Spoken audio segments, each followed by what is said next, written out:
Hello everyone, एक बार फिर से हाजिर हूँ आप सबका मोस्टली रिक्वेस्टेड टॉपिक लेकर। तो फ्रेंड्स, आज का वीडियो है कि जो 14 दिसंबर को सूर्य ग्रहण लगने वाला है, जो कि साल का आखिरी सूर्य ग्रहण है। तो बहुत से कमेंट्स आप सबके आए हैं, बहुत से लोग टेंशन में हैं कि मैम और ये ग्रहण लग रहा है तो इसमें क्या सावधानियां रखें। तो आज मैं आपको इस वीडियो में पूरा डिटेल में बताने वाली हूँ ग्रहण की टाइमिंग, आपको क्या सावधानियां रखनी है, कहाँ कहाँ ये दिखाई देगा ग्रहण में, जैसे कि आप खाना खा सकते हैं, क्या क्या ग्रहण में कर सकते हैं, ग्रहण के बाद आपको क्या करना चाहिए, सारी चीज़ें डिटेल में आज मैं आपको इस वीडियो में बताने वाली हूँ। तो वीडियो को प्लीज़ आप सबसे रिक्वेस्ट है पूरा ज़रूर देखिएगा, तभी आप एक एक चीज़ समझ पाएंगे और आपसे ग्रहण के दौरान कोई भी गलती फिर नहीं होगी। और फिर आप जो बाद में टेंशन में आ जाते हैं कि मैम मैंने ये कर दिया, मैंने ये कर दिया, तो फिर वो टेंशन भी आपकी ख़त्म होगी। फिर आप मुझे पूछते हैं और परेशान होते हैं कि मैम कोई दिक्कत तो नहीं होगी। तो एक एक बात को ध्यान से सुनिएगा। वीडियो स्टार्ट करने से पहले फ्रेंड्स, आप सभी से एक छोटी सी रिक्वेस्ट है, चैनल को जरूर सब्सक्राइब कर लीजिए अगर आपने अभी तक नहीं किया है, और अगर आपने कर लिया है तो आपका बहुत बहुत धन्यवाद। तो चलिए आज का वीडियो हम स्टार्ट करते हैं। आप सबको पता ही है कि सूर्य ग्रहण कैसे लगता है, चंद्र ग्रहण कैसे लगता है, तो मैं वो फालतू की बकवास इस वीडियो में आपको नहीं बताऊंगी, सीधा हम पॉइंट पे आते हैं। जैसे कि फ्रेंड्स, अभी जो लास्ट सूर्य ग्रहण लगा था वो 21 जून को लगा था, जो कि बहुत ज़्यादा प्रभावशाली था। अब इस बार जो सूर्य ग्रहण लगने वाला है, जो कि साल का अंतिम सूर्य ग्रहण है, इस दिन सोमवार भी है और अमावस्या भी है, 14 दिसंबर को लगने वाला है। जैसे आप सबको पता है फ्रेंड्स कि ग्रहण कोई सा भी हो, चाहे चंद्र ग्रहण हो या सूर्य ग्रहण हो, ग्रहण का असर किसी भी इंसान की लाइफ पर अच्छा नहीं होता है। मतलब कि कोई भी हो, सब पर ग्रहण का असर पड़ता है। सबसे ज्यादा ग्रहण का जो असर होता है वो प्रेग्नेंट महिलाओं पर होता है, इसलिए उनको एक्स्ट्रा केयर की जरूरत पड़ती है। जैसे कि फ्रेंड्स, ग्रहण जब लगता है, वातावरण में क्या होता है कि नेगेटिविटी तो पूरे तरीके से फैली जाती है, साथ में कुछ ऐसे बैक्टीरिया फैल जाते हैं जो आसपास के पूरे वातावरण को बहुत ज़्यादा दूषित कर देते हैं। इस वजह से ग्रहण को हर तरीके से अशुभ माना जाता है। अब हम बात करते हैं कि 14 दिसंबर को जो सूर्य ग्रहण लगने वाला है वो उसकी टाइमिंग क्या है, कब से कब तक रहेगा। फ्रेंड्स, इंडिया में जो इस ग्रहण की टाइमिंग है वो शाम के 7:03 से रात के 12:23 तक होगी। अब आप सोच रहे होंगे कि सूर्य ग्रहण तो दिन में लगता है, फिर ये शाम को कैसे लगेगा। तो फ्रेंड्स, ये जो सूर्य ग्रहण 14 दिसंबर को लगने वाला है वो इंडिया में नहीं दिखाई देगा, मतलब कि इंडिया में अनसीन रहेगा। इंडिया में जितने भी लोग हैं उनको ये सूर्य ग्रहण देखने को नहीं मिलेगा। अब इसका मतलब ये नहीं है कि देखने को नहीं मिलेगा तो मतलब इंडिया पर इसका कोई असर ही नहीं होगा। जैसे आप सबको पता है फ्रेंड्स कि सूर्य एक ही होता है, और जब सूर्य पर ग्रहण लगता है तो पूरी पृथ्वी पर ही ग्रहण लग जाता है। जैसे कि फ्रेंड्स, बहुत से लोग कमेंट्स में कहते हैं कि जब ग्रहण लग ही नहीं रहा है इंडिया में तो हम क्यों कोई भी रूल फॉलो करें। तो वो आपकी अंडरस्टैंडिंग है, आपको रूल फॉलो करना है नहीं करना है। मैं आपको सिर्फ ये बताना चाहती हूँ कि इसका असर पूरी पृथ्वी पर ही होता है। साइंस के अकॉर्डिंग ये चीजें इतनी ज्यादा इफेक्टेड नहीं मानी जाती है। ग्रहण है, गर्भवती महिलाओं के लिए भी किसी भी तरीके से इफेक्टेड नहीं माना जाता है।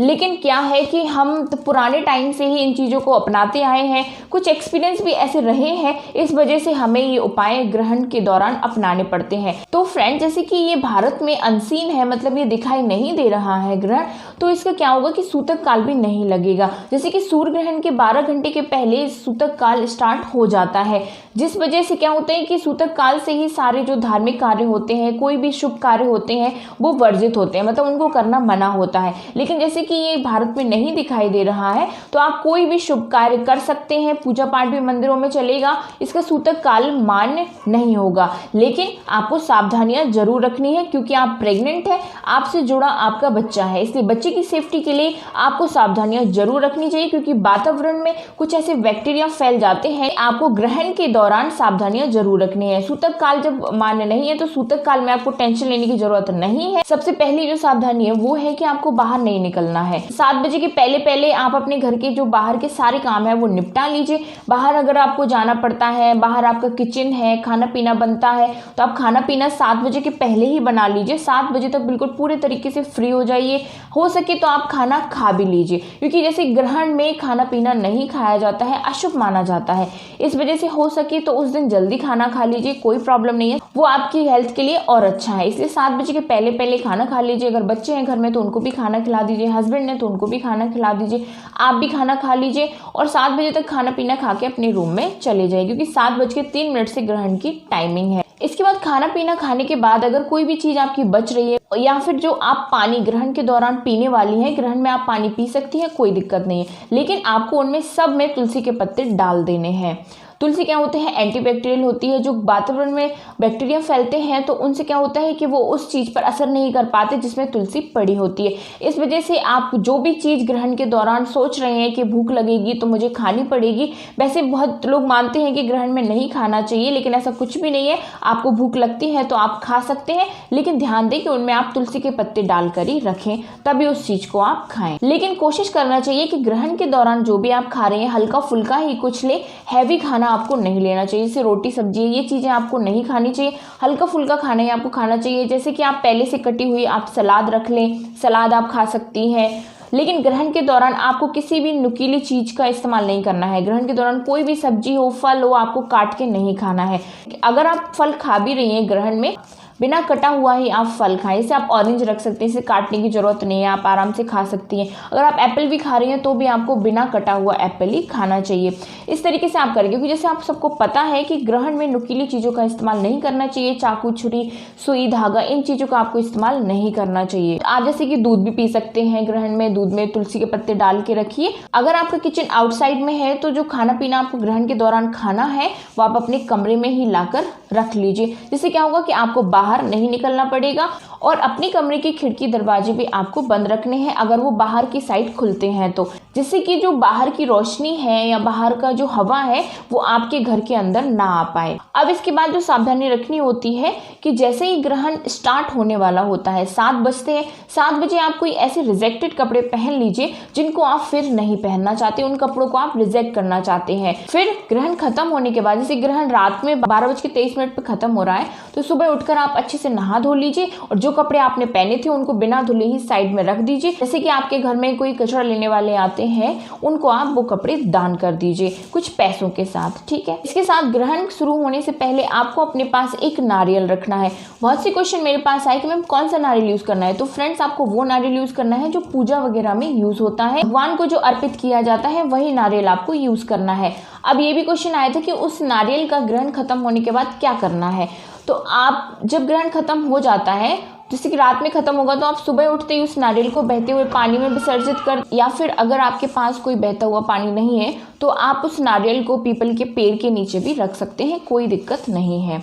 अब आपको ये चीज़ भी ध्यान देनी है कि जैसे रात में ग्रहण लग रहा है तो आपको क्या करना है, तुलसी के जो पत्ते हैं वो दोपहर में ही आपको तोड़कर रख लेना है। शाम के टाइम तुलसी को हाथ नहीं लगाते हैं, इसलिए दोपहर में 2-3 बजे ही तुलसी के पत्ते तोड़कर अपने पास रख लें। अब जैसे कि ग्रहण रात में खत्म हो रहा है तो ये नहीं कि आपको रात में नहाने की ज़रूरत है, नहीं, आपको नहाने की बिल्कुल ज़रूरत नहीं है रात में, क्योंकि ये फिर आपकी हेल्थ के लिए सही नहीं रहेगा। इसलिए आप सुबह उठती हैं जैसे, तो आपको सबसे पहले नहाना चाहिए, घर का शुद्धिकरण आपको कर देना चाहिए, जैसे कि गंगा जल आपको छिड़क देना चाहिए पूरे घर में। घर की जो साफ सफाई होती है, नॉर्मल झाड़ू पोछा, वो आप कर लीजिए, ठीक है। उसके बाद नहा धोकर आप साफ सुथरे कपड़े पहन लीजिए, और अगर आपसे हो सके तो जितनी भी आपकी श्रद्धा हो, जितनी आपकी इच्छा हो, 50 रुपये, 100 रुपये, 20 रुपये, जितनी भी आपकी श्रद्धा हो, उतने पैसे लेकर और कुछ चावल वगैरह, आटा लेकर आप किसी गरीब को दान कर सकते हैं, या फिर मंदिर में भी आप दान कर सकते हैं। इससे क्या होता है कि ग्रहण के जितने भी प्रभाव होते हैं, जो भी असर होता है वो